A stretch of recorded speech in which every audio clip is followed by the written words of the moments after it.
أعوذ بالله من الشيطان الرجيم. بسم الله الرحمن الرحيم. رب اشرح لي صدري ويسر لي من أمري واحلل عقدة من لساني يفقهوا قولي. الله لا إله إلا هو الحي القيوم لا تأخذه سنة ولا نوم له ما في السماوات وما في الأرض من ذا الذي يشفع عنده إلا بإذنه يعلم ما بين أيديهم وما خلفهم ولا يحيطون بشيء من علمه إلا بما شاء وسع كرسيه السماوات والأرض ولا يؤوده حفظهما وهو العلي العظيم. صدق الله العظيم. So, I'm making the conscious intention to stop talking about different people trying to attack me and stuff, and just start talking about fractal gear field theory. Just get to the way I always wanted to be in the whole science. And one thing I did do, I checked out when did Satoshi Nakamoto disappear? They said April 2011, and that adds up to my time frames so much. Like April, let's say around April 2011, that's when I finally got engaged. And people could say I worked on a lot of stuff because I'm not married, and I got engaged to get married. And I was like, forget all this stuff. That's kind of what I'm thinking. What I was thinking. And in the process of getting married and all that, that's sometime around that time. That's when they supposedly deleted my brain. And I don't like this story. I don't like the SN news because I guess I don't want that to be my whole point of life, to always be talking about that and always be whatever. What I wanted to do is talk about what fractal gear field theory does and some of my predictions. And I got this guy here. This is a nice big one that's easy to see. So as you can see, here are the poles. The poles are right here, and you can see they're more dense. And right away I'm like, oh, particles break apart right there. Like particles can't really live at the poles because it's like this. So I made some predictions, and they've checked them and they're validated. So I said that, so here's the poles. You can see they're like tight, 1, 2, 3. That's the pole right there. You can see it's tight compared to like here, there's a big gap. So right away you can tell like particles are going to have a problem here. So right away I say at the poles of planets there's particle emissions. And they wouldn't check that in Antarctica. And they found it. And they said this breaks all of modern physics. So it all goes back to a statement I've kept saying forever, like this breaks all of modern physics. Which is completely in line with what Roger Penrose talked about on his deathbed books. He said there's something totally wrong with current quantum physics. There's a lot of mathematical errors, a lot of problems. There's a problem. It's broken. It's all made up, broken stuff. So I said there's particle emissions at the poles, as you can see here and here. And then the other thing I said is if you go to large planets and look in the infrared, and I wrote this in a paper on academia.edu. If you go to the large planets and look at the poles, you should be able to see it if you look for the infrared, and you should be able to see that pattern at the poles. Like I said, a big planet like Jupiter. You need a planet with a lot of gravity. And they went and did that in the Juno mission, and they checked it, and they found it. And again, they said, what? They said this breaks all of modern physics. So the solutions break anything that's not all the way right. So you come up with something that's not all the way right.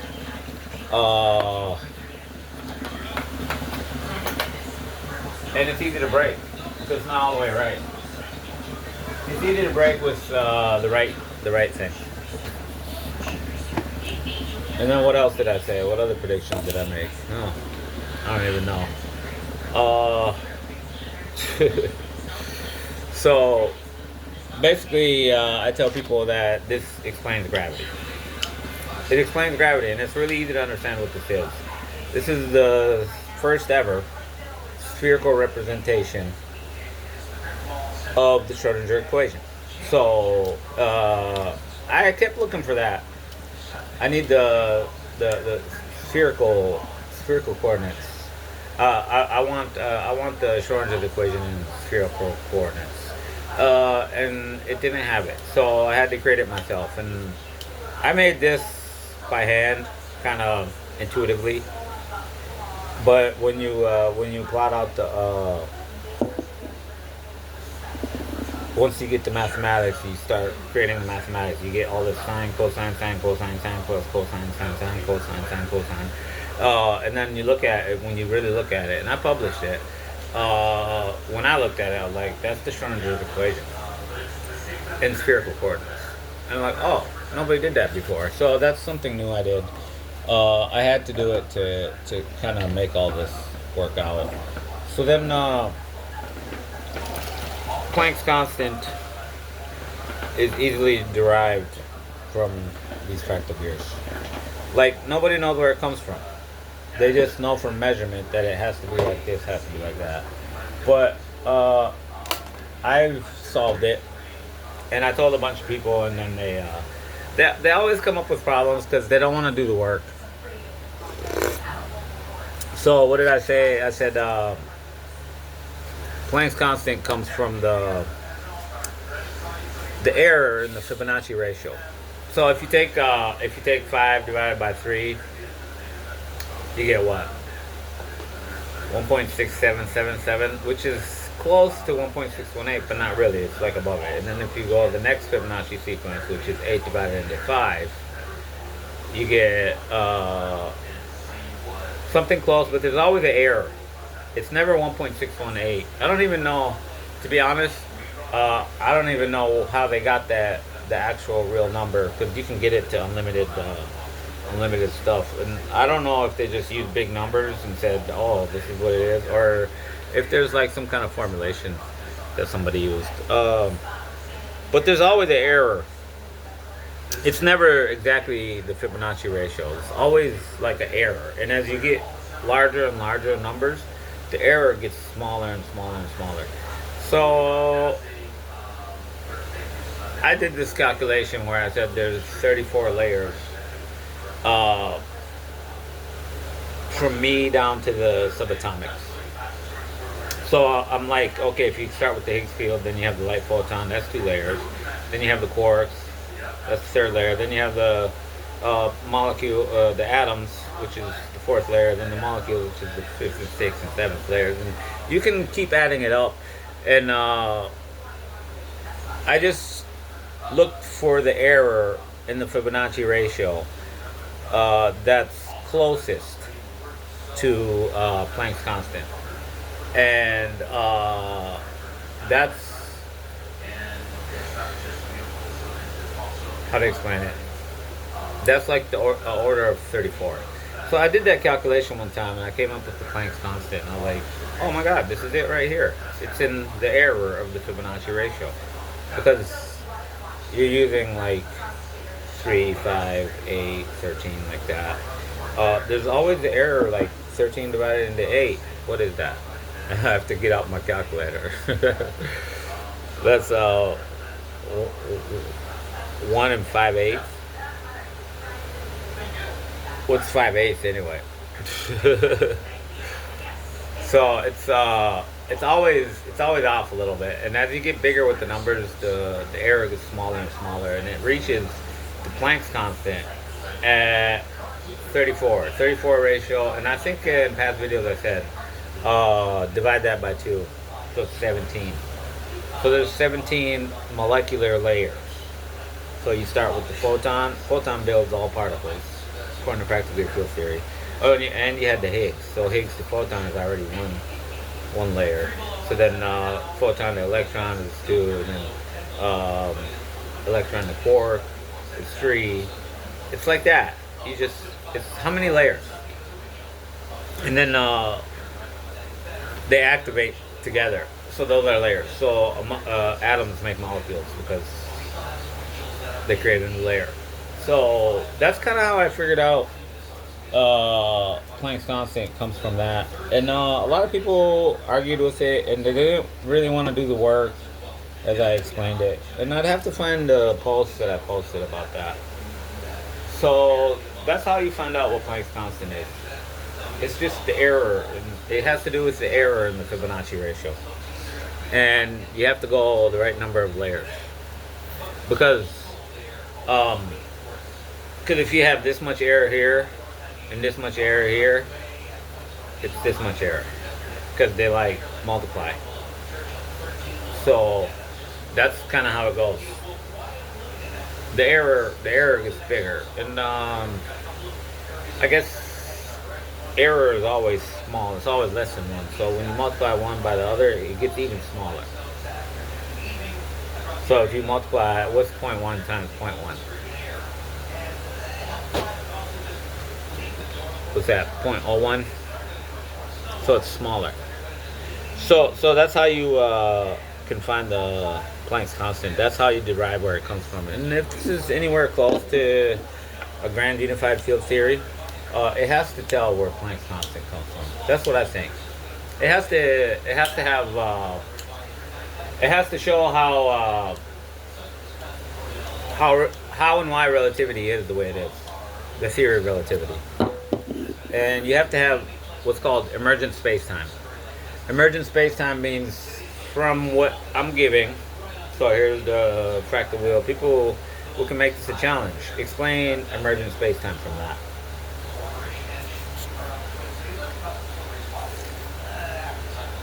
And then another thing I've talked about, sometimes talking about different things. I'm talking about dark matter and dark energy, which according to modern physics, we know that's actually the majority of the universe. But for some reason, we can't see it. So you just have to look at the fundamental fractal gear creation diagram.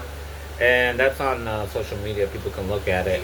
And it's like a plot like this. It's like a coordinate of an XYZ. So it's like 1, 2, 3, 5, 8. So it goes. The digits are all Fibonacci numbers, and then the Y. So you have like what's a 1 by 1? What's a? Did it start with 0? I'm trying to remember. Yeah, it started with 0. Because that's actually one of the Fibonacci numbers. And then they always say that's not really a number and they don't really use it. But you have to start with the 0 to get the Higgs field. So you get what's called the 0 by 1. The 0 by 1 is just, it looks just like a Higgs field. It looks just like one of these. It looks just like one, like a half of one. And then you take 2 of those, combine them, you get the light photon. And then you go on and on and on. And so you can see what the quark is. The quark is 5 by 3 or the 3 by 5. Because there's, what is it? Left quark and the right quark. So you can see on there the quarks. And then you're just starting out. You're only like in 5 by 3. So you went 1, 2, 3, 5. You didn't even go that far. So what does that mean? Well, you have to look at the rest of the chart and you can see that like actually the bigger ones, the 8 by 5, 13 by 8, 21 by 13, whatever, those are actually, they keep going forever. Like unlimited amounts. So right away in my mind, I'm like, oh, yeah, we're just the start. Like what we are is just the start of it all. And then there's universes that can have 8 by 5, 13 by 8, stuff like that. They have different numbers. And so right away I'm like, light doesn't go through that. Light can't go through that. And you can tell just by the geometrical forms. Light can't travel through that. So, oh, okay, dark matter is dark because you can't see it because light can't travel through it. Oh, okay. But what about its gravity? I think its gravity works a lot different. It still works, but it works a lot different. It's kind of like the interaction between this, the 5x3 and the 8x5 is not all the way the same. So gravity between our universe and dark matter, dark energy is not exactly the same. So you can see that those higher numbers, they go forever.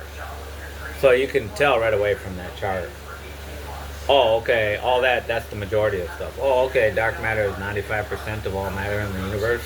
That makes sense. That makes sense off of this thing I'm looking at. Because there's just more of them. But that says something about space, which is another prediction I've made. What it says about space is, as humans, you can't like fly anywhere in space without making a fractal form field, a field that actually keeps your all around your craft and inside the craft the right uh, fractiometry for your body and for the plane. You have to have that shield around you. Otherwise, you can go to a part of the universe where your ship just falls apart and all your body falls apart. So, like if you went through a wormhole and you popped out at the other end, you might just fall apart at the other end. That's real talk. You have to have a shield. So this is kind of like space age, like Star Wars and all that stuff, where they always had the shield. They're like, power the shield. We need the shield. Our ship is gonna collapse. It's kind of realistic.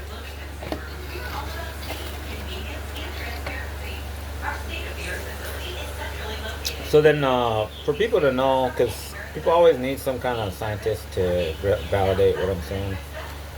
Stephen Hawking validated all of fractal gear field theory on his deathbed. So his deathbed video was on the Smithsonian Network, and it had a table filled with fractal gear forms, like these. Like all the different ones. Because these surfaces are concave, you can make them convex. But you have to know geometry to understand what that even means.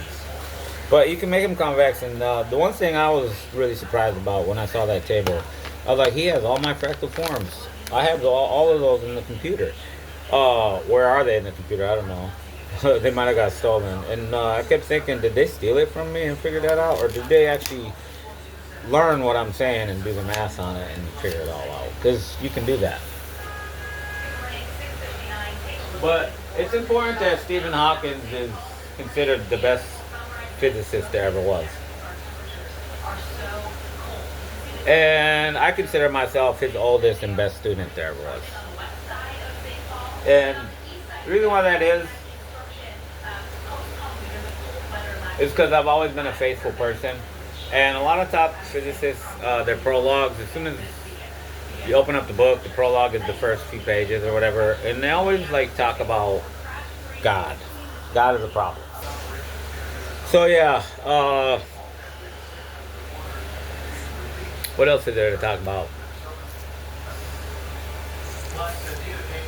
So Stephen Hawking, in his video that he made, the key thing he said that I noticed, since I'm his top student, oldest student for a long time, he was my first scientist I ever got into.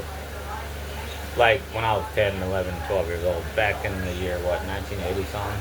Nobody even knew who he was. And I got into him because he doesn't go into the faith thing and insult religion and insult faith and stuff. And I guess I like that. That was kind of my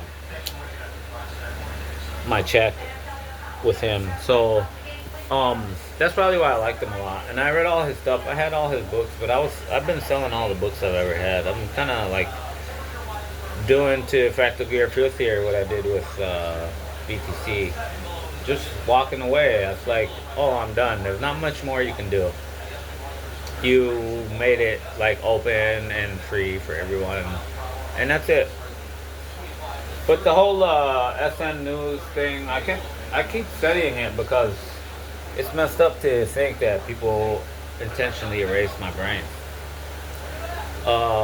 Because if I had chosen to do that, I would remember it. And it's messed up to talk about because I don't like talking about memories that disappeared and came back, but I have enough memories that came back for me to feel it and know it. So it adds to my whole story of what's really going on. So they're not just attacking me on one thing; they're attacking me on a lot of things. And that goes back to God revealing to me like probably what like 30 some years ago, more than 30 years ago, 35 years ago. I was doing a lot of mathematics and all kinds of stuff, and it was related to practical gear field theory. And God said to me, "You're gonna develop and produce something highly valuable that everybody's been looking for." And I was like, "Oh, that's interesting." But my first reaction to that right away is like, I'm gonna bankrupt the country I'm in, and that's just based on my own experiences of how things are going. Because I've always been smarter than other kids. I even saw a picture I had when I was in sixth grade, and I looked at that picture and I said, "Man, that picture says something clearly to me, totally clearly. Like the way I smile and the way I'm doing, the way I'm acting. I'm basically, I wanted to post this, but I didn't want to because it sounds kind of pompous. I said, that picture looks like, you look like you're like, yeah, I'm smarter than everybody. And I'm better looking than everybody. I'm this and this, like I had this egotistical stuff since I was a kid. Uh, it wasn't just in my head, it's like stuff people would say. But then I believed it. So when I looked at that picture, I was like, man, that's exactly what you're saying in that picture. You're basically saying life is a joke. I'm too smart for this. That's basically what you're saying in the picture, with no words.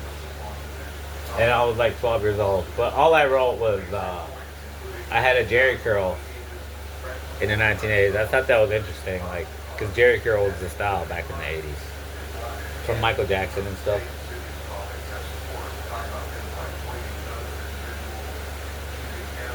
So, yeah. So, Stephen Hawking said in his last video, he said, in 3 years' time, humans will have produced the technology that allows us to travel anywhere in the universe. That's at the time he's talking about fractal gear field theory, and he has a table filled with that. So he's talking about it without actually talking about it. Like, he's talking about fractal gear field theory, and he has the table filled with them, but he isn't actually saying a name or whatever. And a lot of times I always wonder, was he giving me credit? Like, he never even mentioned my name. He never even said this guy named Sharif figured it out. Which, that's kind of what I grew up with. That's why I had that picture and I felt what I was saying at age 12.